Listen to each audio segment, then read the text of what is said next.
I'm Marty Stauffer. We sometimes think of ducks as clumsy barnyard birds that waddle around quacking like cartoon characters. A duck on land is awkward, but in the water, it's totally at home, swimming as smoothly as a sailboat or diving like a submarine. And in the air, a wild duck winging across a sunset sky is one of nature's prettiest sights. Two of the world's most beautiful ducks happen to be American native.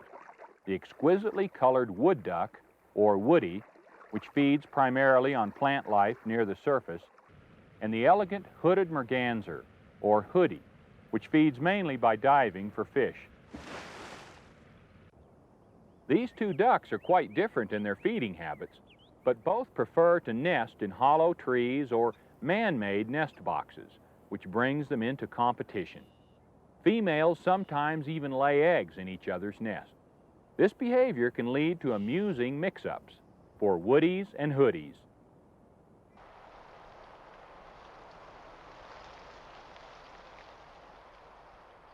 In western New York State, Iroquois National Wildlife Refuge provides a 10,000-acre haven for many kinds of waterfowl. Among the ducks that come here to nest is the small, boldly marked hooded merganser, nicknamed Hoody for its striking crest. Both male and female have crests, but that of the female is smaller and less dramatic.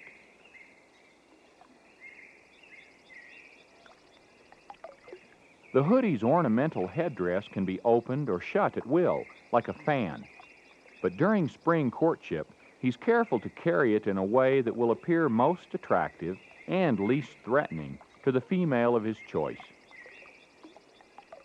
A duck's legs are set far back on its body, which makes it awkward on land, but gives it great control in the water.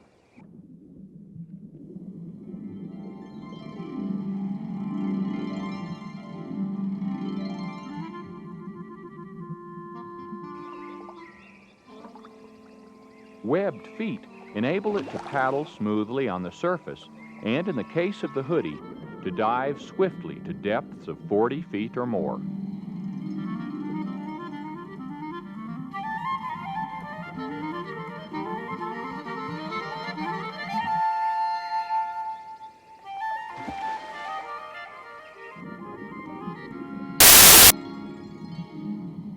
Male and female often cooperate in searching out insects, snails, mollusks, crayfish, frogs, and fish, which they chase with an agility nearly equal that of an otter.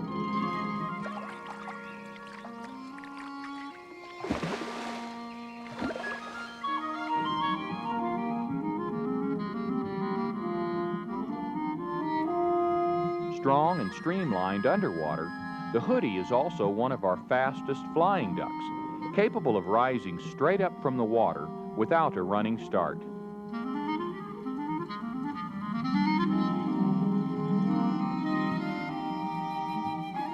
Though hoodies will sometimes feed on roots and seeds of aquatic plants, their diet is primarily animal matter obtained by diving.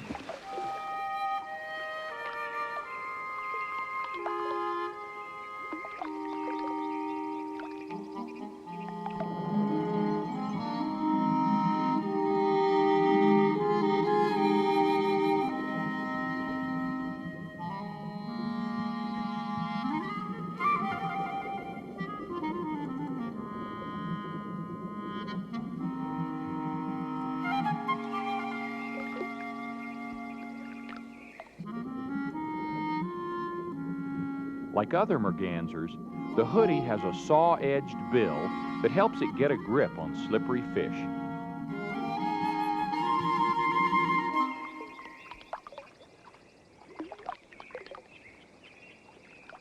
The bill is also used to waterproof its feathers with oil from a gland at the base of its tail.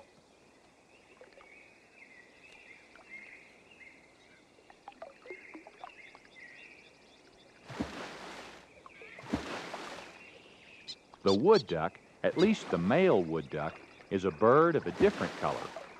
Though the female is drab, the male, with its iridescent plumage, is considered to be the most beautiful of all American ducks. Woodies are dabblers, not diving ducks. They feed at or just under the surface, on seeds, roots, and floating pond weeds. Though they do eat snails and insects, and sometimes small fish, their diet is about 90% vegetarian.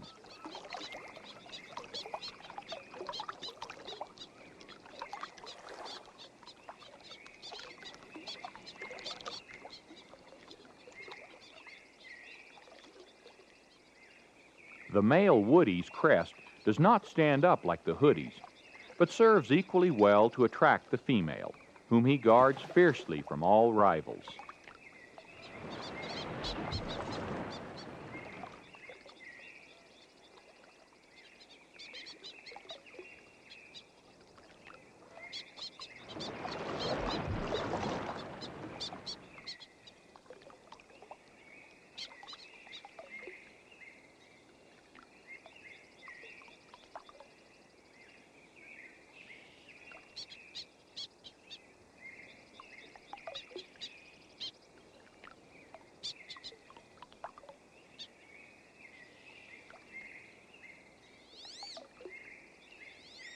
Woodies usually mate for life.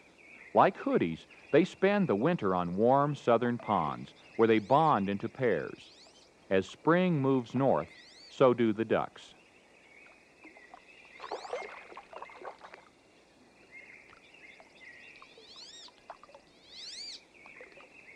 Year after year, a pair will return to the same area to complete the rituals of courtship and mating, and to nest.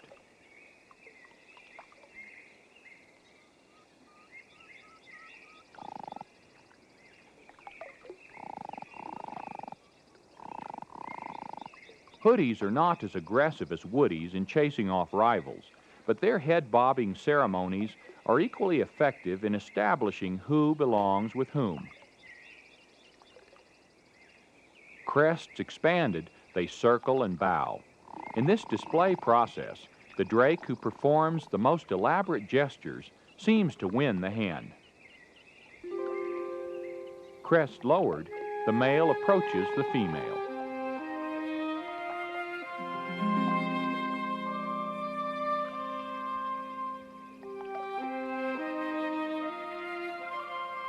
The display of his crest seems more for intimidating other males than for impressing the female.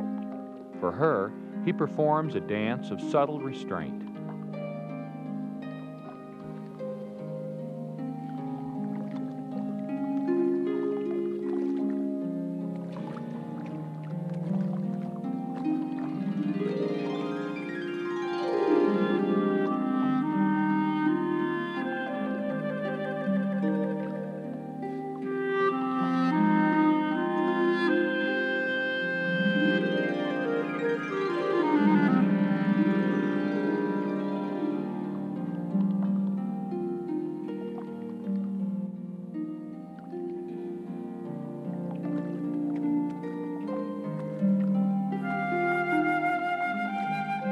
Bobbing and head-twisting ritual continues until the hen is finally ready to receive the drake.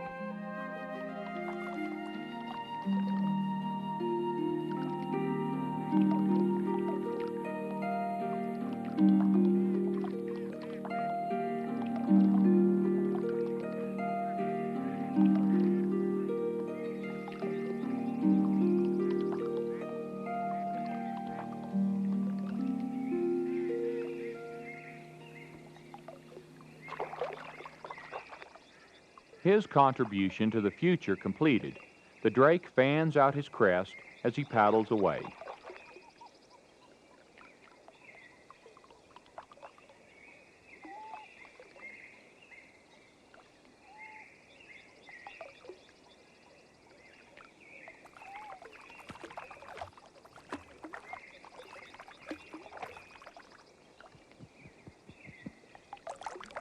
New life is on the way.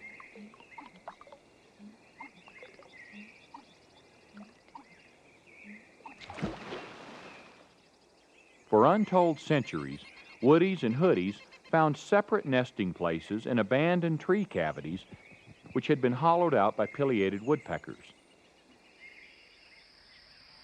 But logging claimed much of that habitat, and woodies became a threatened species until the introduction of man-made nest boxes.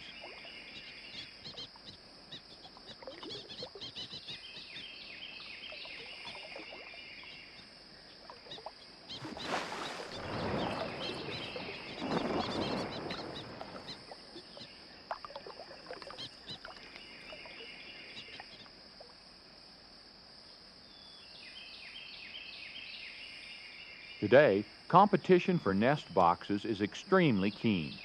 A female hoodie will often lay her eggs in the same box already claimed by a woody hen, or vice versa, depending on who got there first. The nest boxes are protected by collars against predators like raccoons, but there's no guard against rivalry among the females.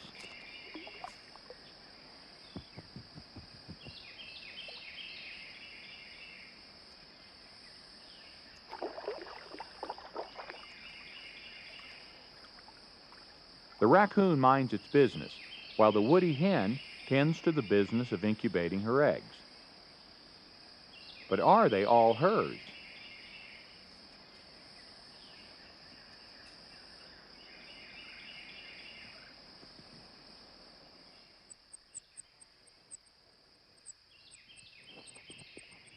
A female woody lays from 9 to 14 eggs in her down-lined nest. She cannot count, so if there are other eggs in the nest, she incubates them all, though not all of them will hatch.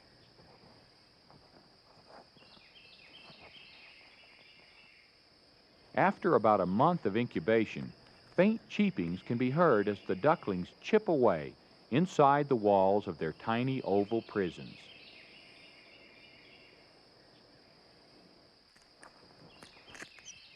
Hatching is a long and difficult task, accomplished by a sharp egg tooth at the tip of the duckling's bill.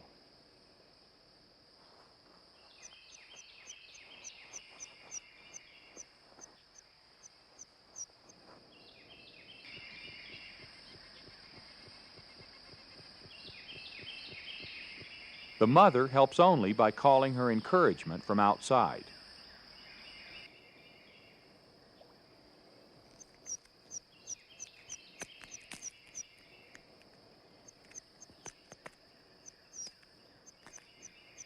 The ducklings emerge from the eggs wet, wobbly, and weak. They hardly look capable of surviving.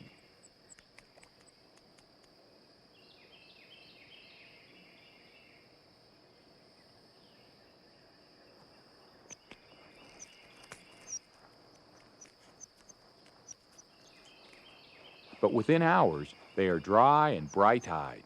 Immediately, they begin investigating the nest and each other.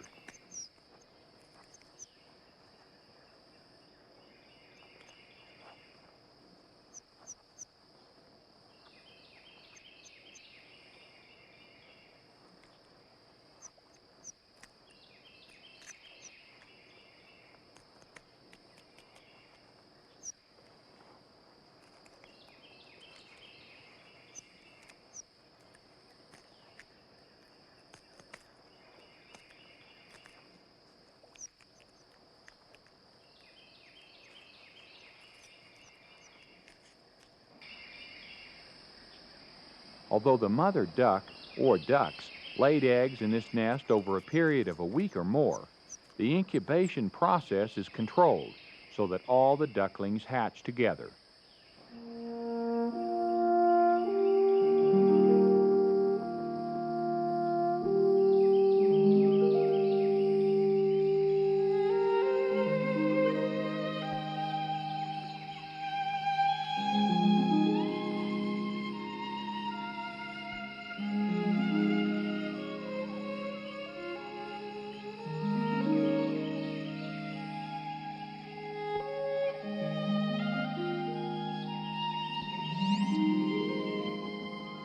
by the next day, encouraged by calls from their parent, the young ducklings are ready, if not quite eager, to leave the nest.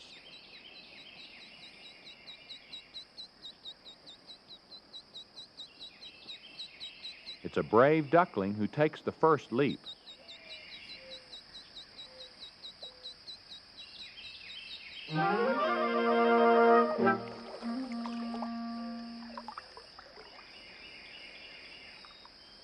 And just as great a leap for those who follow.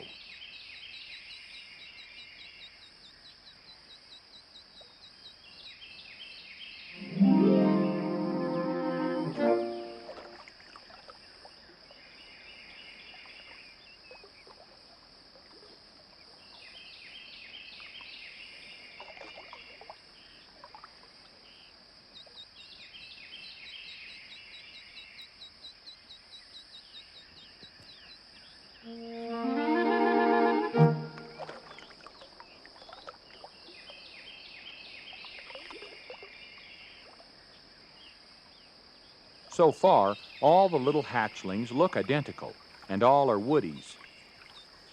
Their first instinct is to head for the shelter of nearby reeds. And their second is to begin feeding on the plentiful supply of duckweed and other pond growth.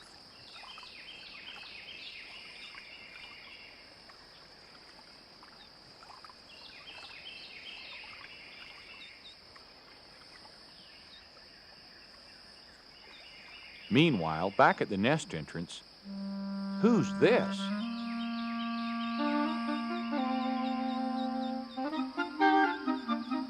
This rather odd duckling is a young hoody.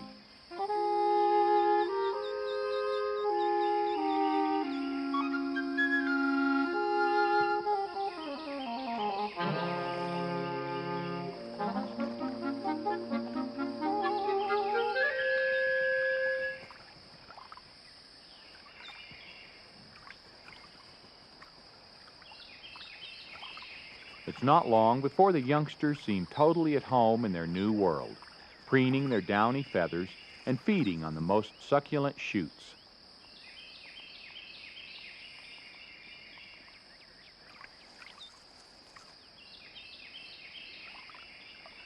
Soon, they're ready to follow the mother woody out into the wide, watery world beyond. Nearby, a brood of young hoodies is also ready to leave the nest. These may be the brothers and sisters to the young hoody ducklings who hatched in the woody female's nest.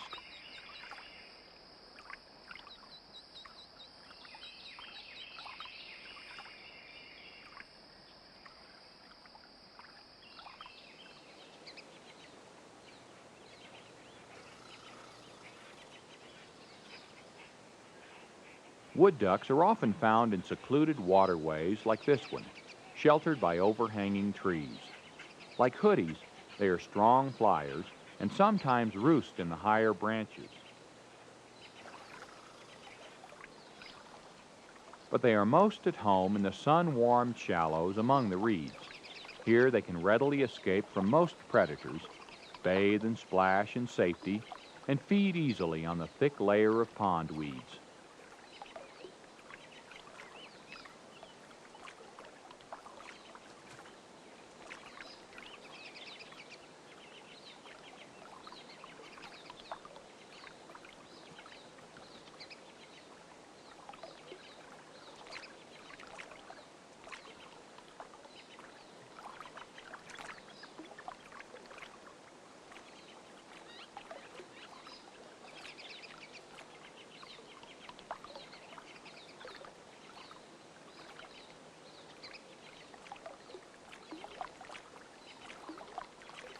Already the young hoody is dabbling further into the water than his siblings, as if looking for something beneath the surface.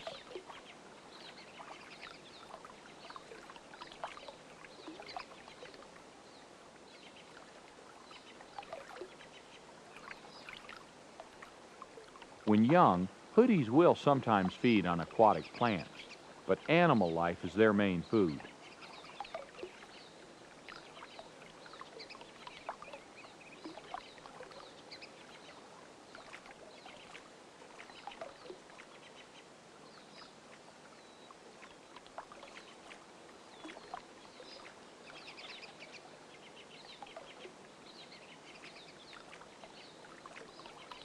In water this shallow, the mother woody has no trouble catching a juicy minnow. And before long, some of her youngsters follow her example with apparent ease.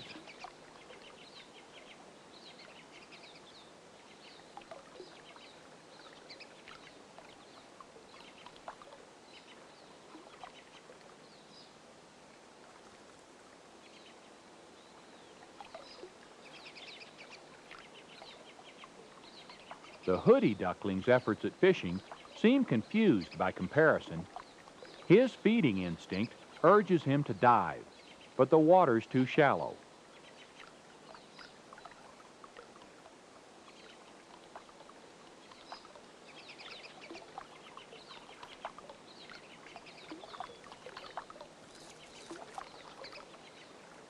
While his brothers and sisters seem contented and well fed, the Hoody duckling appears to be somewhat frustrated. He's more interested in playing tug-of-war with the reed than he is in nibbling at its seed head.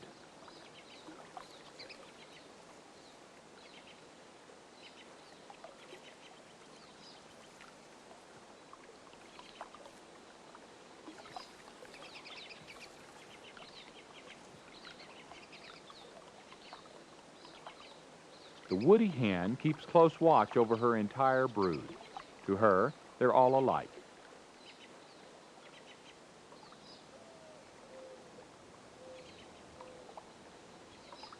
The quiet waters around a beaver lodge are deep enough for the Hoody to splash in and sheltered enough to satisfy the instincts of the woody mother. Disturbed by the commotion, the beaver quits work early and retreats to the peace and quiet inside his lodge.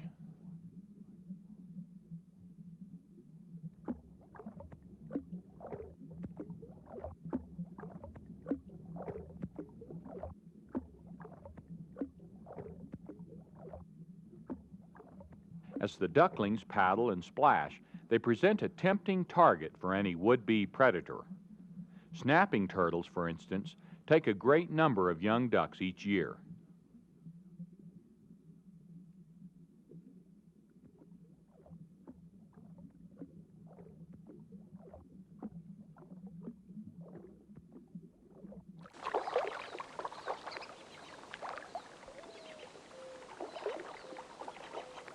All the ducklings show signs of growth, especially the little Hoody, whose baby down is fast being replaced by waterproof adult feathers.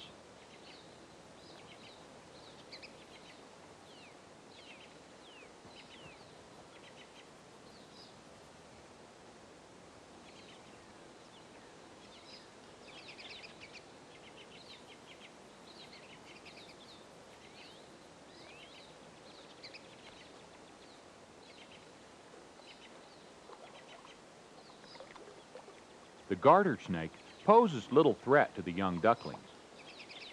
But just to be safe, the brood moves on.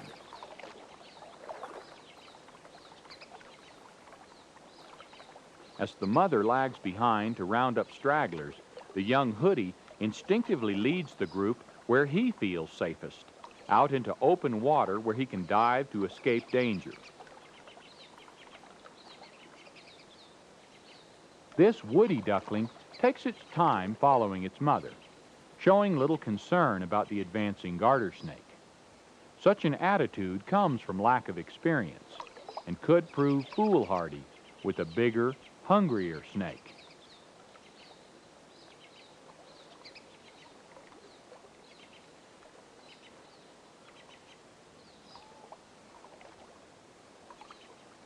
The woody hen tries to lead her brood back toward what she considers safety along shore, but once again, the Hoody veers toward deep water. The little Hoody is torn between two instincts. "Dive," says his blood. "Come with us," cry his nestmates, as their mother herds them into the shelter of the reeds.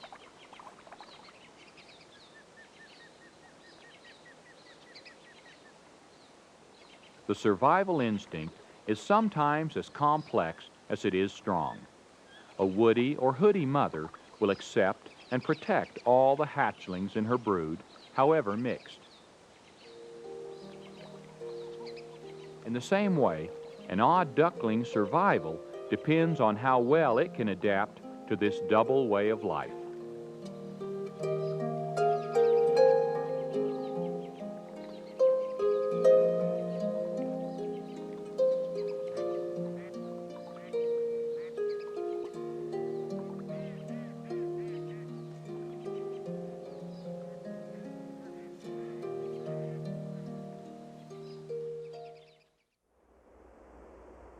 Before civilization cleared much of their habitat, competition between woodies and hoodies might have been minimal.